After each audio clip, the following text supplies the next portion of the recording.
요즘 들어서 정말 주변에서 자도 많이 피곤하다 이런 분들이 참 많이 계신 것 같습니다. 우리 김선희 씨는 어떻습니까? 제 얘기하시는 줄 알았습니다. 그래요? 저는 잠도 많은 데다가 요즘 들어 잠이 더 많이 늘었는데 사실 여름이 덥고 습하잖아요. 이럴 때 뭐 안 힘든 분이 있을까요? 여기 두 분도 말이에요. 좀 피곤하시죠? 저는 지금도 여기 그냥 위에 누워서 마음 같아서는 진짜 잠들고 싶을 정도로 피곤해요. 왜냐하면 일 끝나고 집에 가잖아요. 네. 아빠들은 모십니다. 육아 동참해야죠. 집안일도 해야죠. 그러다 보면 열량이 그렇게 높은 음식들이 당겨요. 라면이라든지 초콜릿. 입에 달고 살죠, 저는. 맞아요. 그러니까요. 근데 꼭 이렇게 몸에 안 좋은 게 맛있긴 해요. 근데 아내분이 이렇게 고열량 먹는 거 별로 안 좋아할 텐데 철원 씨 이렇게 보면 또 되게 간 큰 남자다 이런 생각이 드는데 저도 요즘 그 밤에 드라마 몰아보기 할 때 맥주를 조금씩 먹거든요. 근데 이게 잘못하다가 중독이 될 수도 있겠더라고요. 그렇죠. 그게 이제 습관이 되면 큰일 나는데 그게 또 배가 나오게 되는 지름길 아니겠습니까? 예은 씨. 그래서 지속적인 음주가 간에 안 좋은 건 누구나 다 아는 사실이잖아요. 예, 그래요. 음주도 조금 조절하실 필요가 있고요. 네. 너무 단 것도 많이 드시면 안 돼요. 더 네. 피곤해질 수가 있습니다.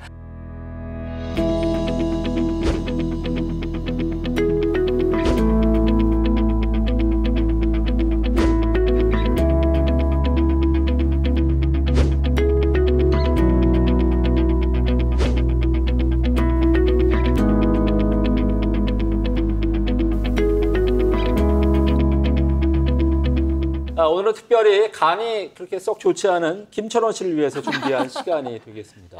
그래요. 오늘 간 분야 전문가 분을 모셨는데요. 네. 영남대학교 병원 간담체외과 조찬우 교수 나오셨습니다. 네. 안녕하십니까? 안녕하세요. 네, 안녕하세요. 영남대병원의 조찬우입니다. 네. 네. 앞서 저희가 그 간에 관한 그 말씀을 나눴는데 네. 교수님은 좀 그 간이 어떻습니까? 괜찮으십니까? 네, 김철원 씨가 간 큰 남자라면 저는 간 부은 남자인 것 같습니다. 왜요? 왜냐하면 이렇게 이제 어려운 외과 의사를 하면서도 그중에 더 힘든 간 이식을 하는 외과 의사로 살아가다 보니까 네. 간이 보통 간으로는 할 수 없는 것 같습니다. 그렇군요. 예. 그런데 오늘 얼굴만 뵈서는 그렇게 간 큰 분으로 예, 안 맞습니다. 보이시는데 또 네. 이렇게 의상이 네네. 그 가운을 입고 오셨어요. 뭐 네. 수술 잡히셨나요?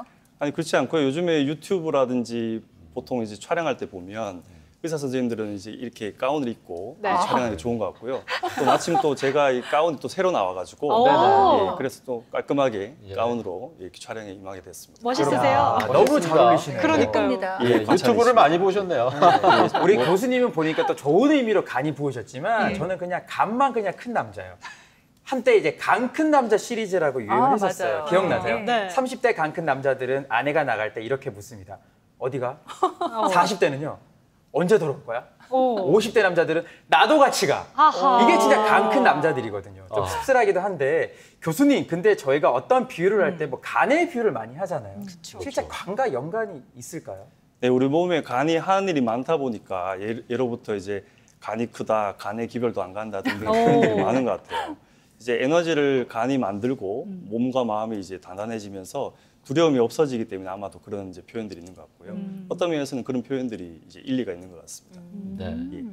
아니 근데 교수님께서 이제 간담체 외과 발음도 좀 어려워요. 간담체 어렵죠. 외과 전문이라고 하셨는데 그 예전에 굉장히 재밌게 봤던 드라마 하얀 거탑에서 보면 배우 김명민 씨가 간담체 외과 전문의로 나왔던 게 제가 기억이 나거든요. 네. 그때 와 진짜 굉장히 너무 멋있다 이렇게 생각을 했었는데 오늘 그 간담체 외과 전문의를 직접 눈앞에서 뵈니까 배우 김명민 씨보다 더 멋있어 보이세요. 네, 오. 저도 김명민 배우님을 아주 좋아하는데요. 오. 안타깝게도 그 하얀 거탑이 아마 2007년도, 2008년도 이때쯤에 있었던 것 같은데 네. 네. 제가 그때 한창 의대에서 열심히 공부하느라 아. 예, 보지는 못했고요. 네. 오히려 이제 저희 간담체외과 의사들 사이에서는 요즘에 유행하는 드라마 슬기로운 의사생활 아, 거기 네. 나오는 조정석 배우님이 연기하는 네네네. 이익준 의사가 오. 오히려 저희 어떻게 보면 롤 모델, 저희가 그런 일을 한다고 보시면 될 것 같습니다. 그럼 그 예. 주인공과 같은 수술을 하시는 바로 예, 분이 맞습니다. 선생님이시군요. 예, 예. 더 대단해 보이십니다. 그러니까요. 그래서 간이 그렇군요. 부은 이제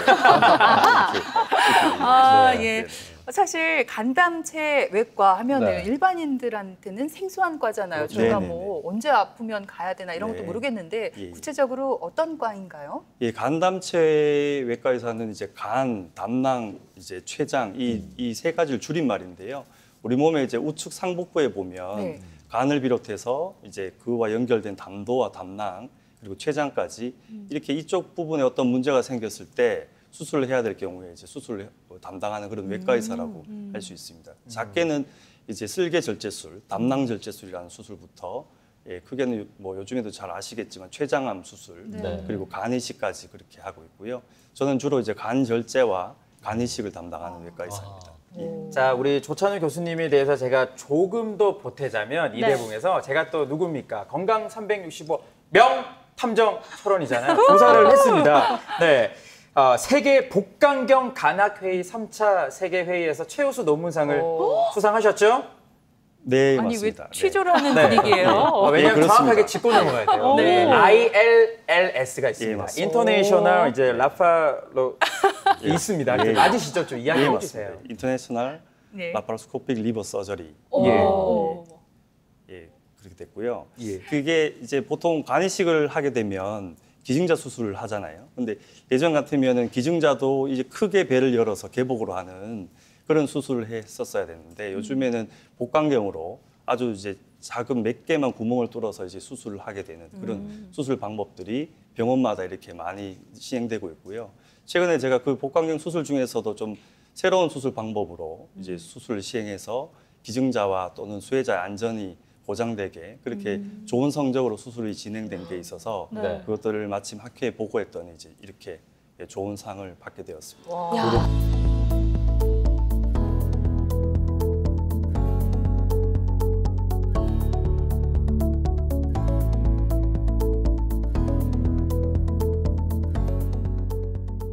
지금 상황이 간 이식을 해야 되는 상황인데요. 간 이식을 하면 간암 재발을 막을 수 있을 것 같습니다. 남자는 1.2에서 1.4kg, 여자는 1에서 1.2kg. 크기는 심장의 4배나 되고 우리 신체에서 가장 큰 부위를 차지하는 장기가 바로 간입니다. 크기만큼이나 우리가 건강한 신체를 유지하는 데 가장 중요한 역할을 하는 신체기관도 바로 간인데요. 하지만 간은 웬만해선 질병의 증상이 눈에 띄지 않아서 침묵의 장기라고 부릅니다. 통증이 없다가 뒤늦게 발견해서 위험한 상황에 닥치면 돌이킬 수 없기 때문에 빨리 발견해서 치료하는 것이 최선인데요. 간세포 손상이 심각해서 더 이상 재생할 수 없을 때 간 이식을 해야 합니다. 특히 간 이식은 간암 재발률이 가장 낮은 치료법이지만 그만큼 간 이식 후 환자의 관리도 중요합니다. 간 이식을 통해 얻는 새로운 삶, 그 친절한 안내서 지금 알려드릴게요. 간이라고 하면은 교수님 어떻습니까? 신체 장기 가운데서도 가장 중요한 그런 장기라고 봐도 무방할 것 같은데 사실 실제로 네. 의학적으로 얼마나 중요한 건가요? 맞습니다. 우리가 보통은 이제 뇌라든지 심장이 없으면 기능을 하지 못하면 바로 이제 어떻게 보면 생명을 다한다고 볼 수가 있잖아요. 간도 그와 거의 맞습니다. 이제 간이 보통 기능을 하지 않게 되면 대부분의 환자들이 일주일 안에 이제 죽을 수밖에 없는 그런 아주 중요한 장기고요. 대체할 수 없는 장기입니다. 그래서 그러한 장기들이 간에 하는 일이 너무 많아가지고 제가 일일이 다 말씀드릴 수는 없지만 우리 몸의 화학 공장이다 이렇게 생각을 하시면 됩니다. 화학 공장. 아, 그렇군요. 그래서 공장이 안 돌아가면은 굉장히 뭔가 에너지가 안 나오잖아요. 그렇죠. 예전에 이런 광고 있었잖아요. 간 때문이야. 간 때문이야. 뭐죠? 피로는 간 때문이야. 제가 노래를 좀 못해서. 근데 정말 필요하면 이 간이 안 좋아서 간 기능이 네. 떨어져서 그렇다 이런 말들을 하는데 실제로 맞는 말인가요? 네, 우리가 이제 음식물을 먹으면 위라든지 소장에서 음식물들이 다 소화가 되어서 흡수가 되면서 이 혈액을 통해서 간으로 다 들어가서 이제 거기서 대사 과정을 거쳐가지고 에너지를 만드는 거거든요. 그래서 간 기능이 좋지 않으면 사실은 우리 몸에 에너지가 없어요. 그렇기 때문에 그런 에너지가 없다 보면 필요하다 느낄 수 있기 때문에 그런 부분에서는 맞는 것 같습니다. 네. 간이 네. 필요하면 이제 에너지가 없어지다고 말씀을 네. 해주셨잖아요. 제가 비록 간은 피곤하지만 제가 여기서 하나 보여드릴게요. 뭘요? 간이요, 제 간을 이거 제 아령 간이 아니에요? 나왔습니다. 아령. 갑자기? 갑자기 아령? 왜 그러시는 거예요? 아, 이게 다 이유가 있습니다. 그냥 하는 게 아니라 그럼요. 이게 지금 1.5kg 정도 되거든요. 네. 간의 무게가 1.5kg 정도가 되더라고요. 오. 교수님, 맞죠? 근데 사실 이 간에 대해서 신체에서 중요한 부분임에도 불구하고 간에 대해서 사실 모르는 분들이 굉장히 많으신 것 같더라고요. 그러게요. 네, 맞습니다. 왜냐하면 간이 정말 많이 나빠지기 전까지는 잘 증상이 나타나지 않기 때문에 피로감 정도 있을 정도이기 때문에 잘 나타나지 않아서 모르고요. 보통은 이제 간 기능이 한 30% 정도까지 남는 그런 악화되지 않으면 잘 모르게 됩니다. 그래서 보통 간을 침묵의 장기다 이렇게 네. 얘기를 하게 되고요. 그렇죠. 그래서 30% 미만이 되게 되면 이제 서서히 증상이 많이 나타나게 되는데 황달이 생긴다든지 복수가 찬다든지 네. 식도 정맥류가 생겨서 출혈이 있다든지 또는 간성혼수로 좀 정신이 좀 이상해지니까 아하. 그때서야 이제 응급실로 오는 경우들이 있습니다. 네. 제가 그럼 여기서 궁금한 게요. 간이라는 게 한 번 손상이 되면 다시 회복하기가 좀 어렵나요? 아니면은 좀 손상이 되더라도 이렇게 회복이 좀 자주 가능한가요? 작은 손상에서는 이제 금방 회복이 되는 것으로 잘 알려져 있고요. 왜냐하면은 다른 장기와는 다르게 간이라는 것이 재생이 가능하기 때문에 그런 거고요. 하지만은 우리가 보통 피부에 상처가 생기더라도 이제 상처가 낫게 되면 흉터가 남잖아요. 네. 그래도 간에도 흉터가 남는 거거든요. 어. 그러면서 이제 간 손상이 있게 되면 그것들이 섬유화라고 되고요. 섬유화가 심해지면 그것들이 간 경화가 됩니다. 네. 간 경화가 되게 되면 이제 간이 딱딱해지게 되면서 이제 회복이 불가능하게 되는 것이죠. 네. 아까도 저희가 잠시 얘기를 했지만은 흔히 이제 술을 많이 먹게 되면은 간이 나빠진다 이런 얘기들을 많이 하게 네. 되는데 간 손상이 그만큼 평소에 그 생활 습관과 아주 밀접한 관련이 있다면서요? 네, 맞습니다. 지금 방금 말씀하신 것처럼 술이 가장 이제 간을 나쁘게 하는 그런 이제 생활 습관, 안 좋은 생활 습관이라고 할 수 있고요. 네. 요즘에는 점점 이제 식습관들이 서구화로 되면서 저희가 보면 비만 환자들도 많아지고요. 대사성 증후군 이렇게 많아지다 보니까 알코올을 먹지 않아도 술을 먹지 않아도 지방간이 생기는 이러한 비알코올성 지방간염이 유병률이 증가하게 되면서 네. 예, 저희 한국에서도 그것 때문에 간이 나빠지는 환자들이 많습니다. 아하. 그렇군요. 네. 말씀 들어보니까 정말 간에 안 좋은 습관 갖고 계신 분들이 많이 계실 것도 같습니다. 오늘 그렇습니다. 방송 정말 열심히 보셔야 할 것 같은데 네. 사실 음주나 흡연 이런 우리가 흔하게 생각하는 습관들이 간암으로 이어질 가능성이 많이 있는 건가요? 네, 방금 말씀드린 것처럼 음주에 의해서 또는 이렇게 소과된 식습관에 의해서 간에 이제 염증이 계속해서 지속이 되면 그것들이 결국에는 이제 간암으로 발전이 되게 되고요. 술로 인한 간경화는 우리나라에서 B형 간염, C형 간염과 함께 간암을 일으키는 3대 고위험 인자에 속하기도 합니다. 야, 이게 생각보다 참 심각해요. 왜냐하면 제 아는 분도 주변에 B형 간염을 이제 보균자였는데 네. 병원에 가서 우연히 검사를 받았는데 간암 진단을 받았어요. 교수님, 이 말은 그러면 B형 이 보균자인 경우에는 간암에 걸릴 확률이 높아진다는 이야기로 받아들여야 될까요? 예, B형 간염 보균자는 이제 몸속에 B형 간염 바이러스는 있지만 그게 간염을 일으키거나 어떠한 이제 염증을 일으키는 데는 경미한 상태인 것을 말하거든요. 그래서 만성 B형 간염으로 진단을 되었거나 간 경화가 있는 환자보다는 간암에 걸릴 위험성은 적지만 일반인보다는 이제 위험도가 높은 게 사실입니다. 따라서 이제 그런 보균자들이 똑같이 일반인처럼 술을 마신다든지 잘못된 생활 습관을 가지게 되면 간암에 걸릴 위험들이 많아져서요. 네. 술을 줄이고 이제 그렇게 생활 습관을 교정하면서 계속해서 지속적으로 이렇게 진료를 보시면서 관리를 하시는 게 좋을 것 같습니다. 그러면 관리를 잘 해서 B형 간염이 완치가 되면 간암으로부터 좀 안전하다 이렇게 봐도 될까요? B형 간염은 우리 몸에 이제 나타나는 증상에 따라서 이제 급성과 만성으로 나뉘게 되는데요. 보통은 이제 B형 간염이 완치되지 않고 한 6개월 정도 이렇게 계속해서 이렇게 나타나게 되면 만성이 되었다고 합니다. 예. 사실 그래서 급성 같은 경우에서는 간암과 완치가 됐기 때문에 간암과 좀 관련이 없다고 할 수가 있겠고 만성의 경우에서는 간암의 위험 인자로서 그렇게 볼 수가 있어서 지속적으로 관리가 필요합니다. 요즘은 치료 방법이 좋아져서 외국에 비해서 우리나라 간암 환자들의 사망률이 또 낮아지고 있다는 좋은 소식이 들리더라고요. 치료는 그럼 어떻게 하고 있나요?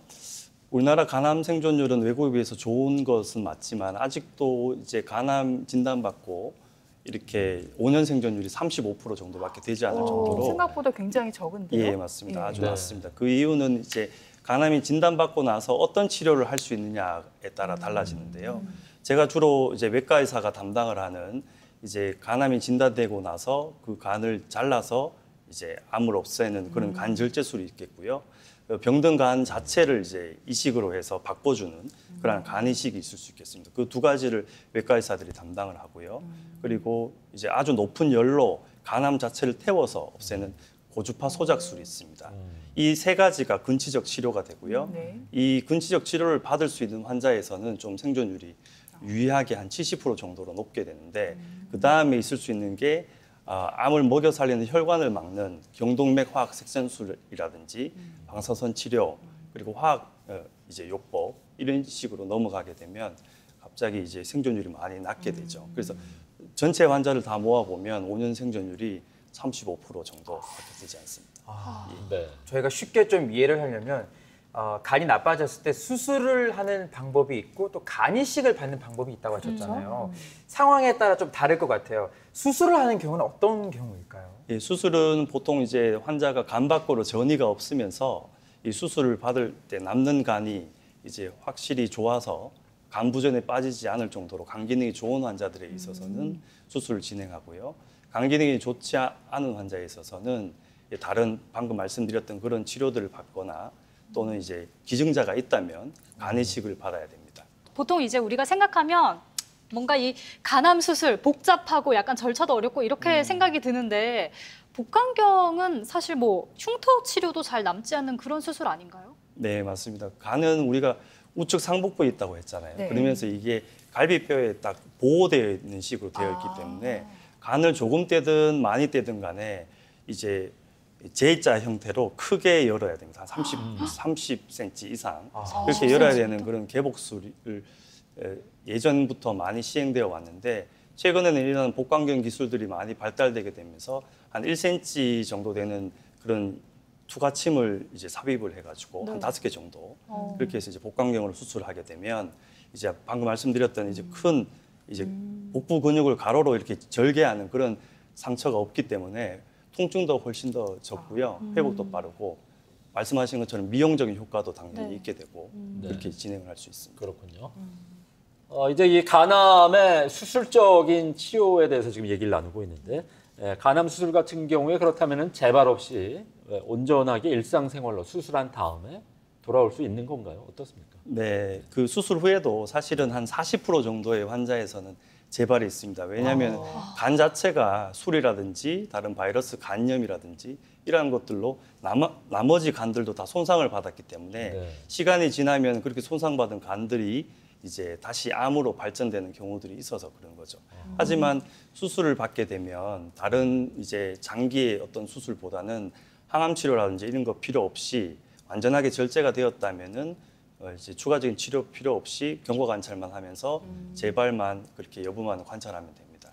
네, 네. 그렇군요. 일단 간 절제 네. 수술에 대해서 말씀해 주셨는데 네. 근데 또 간 이식 수술도 많이 하잖아요. 네, 어떤 네. 경우에 그럼 간 이식 수술을 해야 하는 거예요? 간 기능이 너무 좋지 않아서 예를 들어 아까 전에 말씀드린 4대 증상이 있어요. 간 네, 기능이 네. 안 좋을 때 말기 간 질환 환자가 가질 수 있는 4대 증상 황달이 있다든지 복수가 있다든지 그리고 식도 정맥류로 인해서 반복적으로 이렇게 토혈을 한다든지 아이고야. 그리고 또 간성 혼수가 와서 누군지 못 알아보고 막 이렇게 네. 되는 이러한 증상들이 있으면 사실은 1년 살기가 좀 힘듭니다. 아이고, 그래서 네네. 그런 분들이 나타난다는 거는 이제 간 질환의 끝까지 왔다고 봐야 되고요. 그런 경우에서는 다른 치료가 사실은 의미가 없고 그 간을 바꿔주는 간 이식만이 치료법이 될 수 있습니다. 그럼 뭐 최후의 수단으로 우리가 간 이식을 생각해야 예, 되는 맞습니다. 거군요. 그리고 네. 아까 말씀드린 것처럼 간암 안에서도 예. 수술적인 절제가 되지 않는 간 기능을 가지는 환자들 그 정도까지는 말기 간 질환까지는 아니지만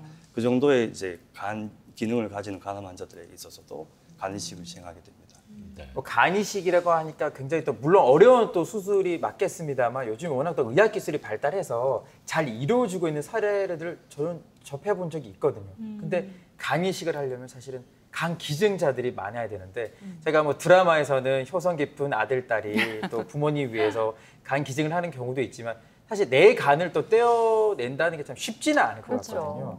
기증자를 찾는 것도 쉽지는 않을 것 같아요. 네, 맞습니다. 현재 저희 우리나라에서 이제 연간 간 이식이 필요한 이러한 말기 간 질환 환자는 한 5천 명 정도. 그래서 간 이식을 기다리고 있는 환자가 한 5천 명 정도 됩니다. 그 중에서 한 10% 정도인 한 500명 정도만이 뇌사자로부터 간을 공여를 받아서 간 이식을 시행하게 되고요. 네. 한 그거에 한 2배 정도 되는 1,000명 정도가 뇌사자가 기다려도 이제 나오지 않기 때문에 이제 생체 공여, 친족으로부터 가족으로부터 이제 공여를 받아서 진행이 되게 되죠. 그래서 한 보면 이제 간질환 특성상에서 이렇게 3,500명 정도는 이제 간 이식을 받지 못하게 되는데 그렇죠. 그런 환자들은 결국에는 좀 이제 죽음을 맞이할 수밖에 없는 그런 안타까운 그래요? 실정. 안타깝네요. 너무 안타깝다. 네, 예. 그러니까요.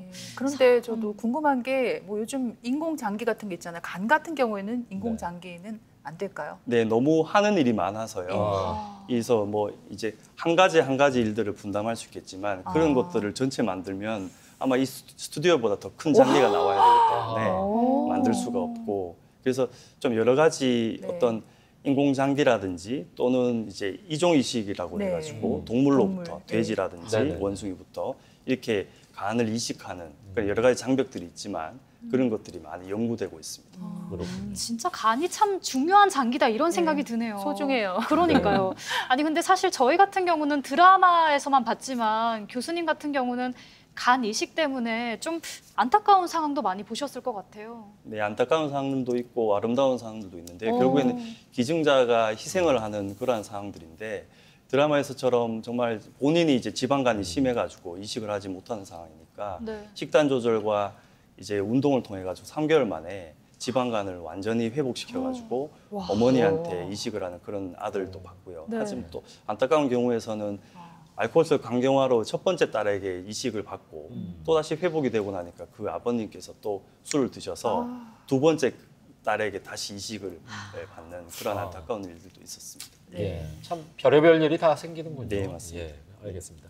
그 기증자를 찾는 것도 참 쉽지 않겠지만은 설사 찾았다고 하더라도 간을 받는 사람, 수혜자와 어떤 생리학적으로 이게 좀 일치가 맞아야 되고 그래서 여간 까다롭지 않다고 그 간 이식 수술에 대해서 얘기를 들었거든요. 그만큼 많이 힘들 것 같아요. 이식 수술 자체가.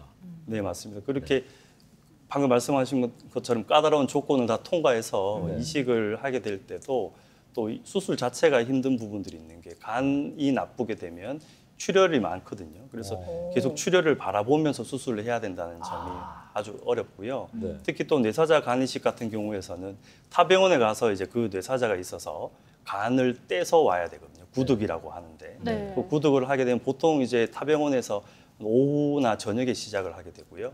구득을 해서 저희 병원에 다시 돌아오게 되면 보통 이제 밤입니다. 그렇게 되면 이제 밤부터 다음날 아침까지 네. 이 수혜자에게 간을 이식해야 되기 때문에 이런 부분들이 좀 체력적으로 좀 힘든 부분들이 있습니다. 하지만 간이 분명히 좋은 간이라면 이제 간 이식을 하게 되면 환자가 정말 급격하게 좋아진 부분들을 많이 보게 되거든요. 그래서 항상 그런 걸 떠올리다 보면 사실은 수술할 때는 좀 힘든 것도 없이 진행을 하게 됩니다. 그렇군요. 보람도 느낄 예. 거예요. 네, 맞습니다. 보통 뭐 한 몇 시간 정도 걸리세요? 오래 걸리죠? 수술하시면. 한 수술하시면. 뭐 12시간 정도라고 보면 될 것 같아요. 기본이요? 예, 예. 와, 대단하십니다. 왜냐하면 다른 수술하고 다르게 네. 이제 기증자와 이제 수혜자 수술을 같이 아. 물론 이제 연달아서 하기도 하고 이렇게 시간을 좀 안배를 해서 맞춰야 되기 때문에 네. 예, 그렇게 수술 시간이 보통 한 12시간 정도.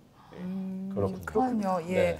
보통 이 드라마에서 보면 간 이식을 받으면 환자들이 100% 이렇게 좋아지잖아요. 실제로도 회복력이 그렇게 좋은지 궁금하고요. 네. 간 이식 수술할 때 어떤 위험한 요소, 뭐 합병증 같은 네네. 건 없나요? 네. 이 다른 수술과 또 달리 이제 간 이식을 받는 이식 전의 상태라든지 이 간의 퀄리티, 간이 얼마나 좋으냐에 따라서 환자가 회복되는 정도가 다르고요.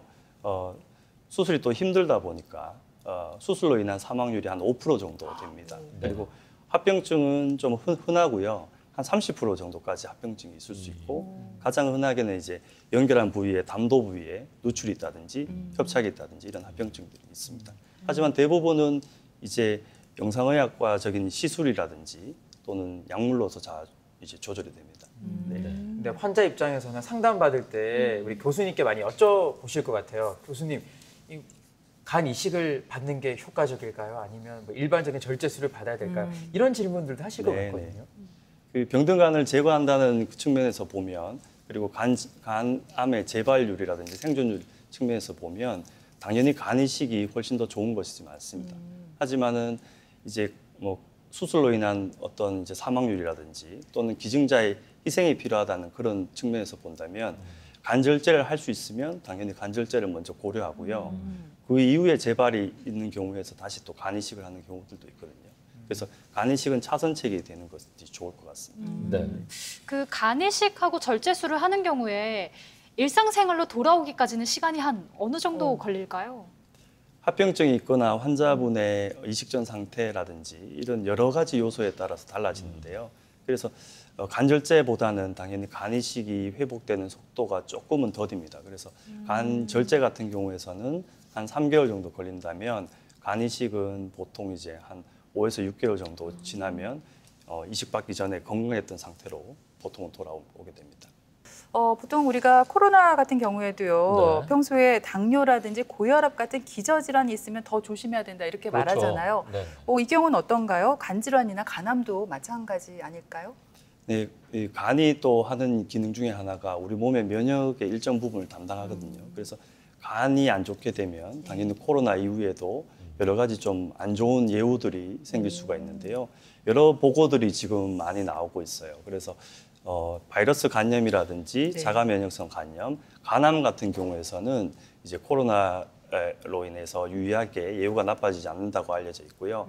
하지만은 간 경변증이라든지 알코올성 간경화 그리고 비알코올성 지방 간염 같은 이러한 간 질환에서는 사망률이 유의하게 높은 것으로 그렇게 알려져 있습니다. 네. 네. 간을 좀 건강한 상태로 유지하기 위해서는 앞서 말씀해 주신 대로 뭐 흡연, 음주 진짜 이건 피하셔야 되는데 혹시나 이 두 가지를 피하고 나서도 이것만큼은 평상시 생활 습관에서 예방 차원에서 좋은 습관이 있다면 말씀을 좀 해주시면 좋겠어요. 예, 결국에 약이라는 것이 결국에는 이제 불필요한 약들이 들어가게 되면 우리 몸에서 독으로 작용하게 되거든요.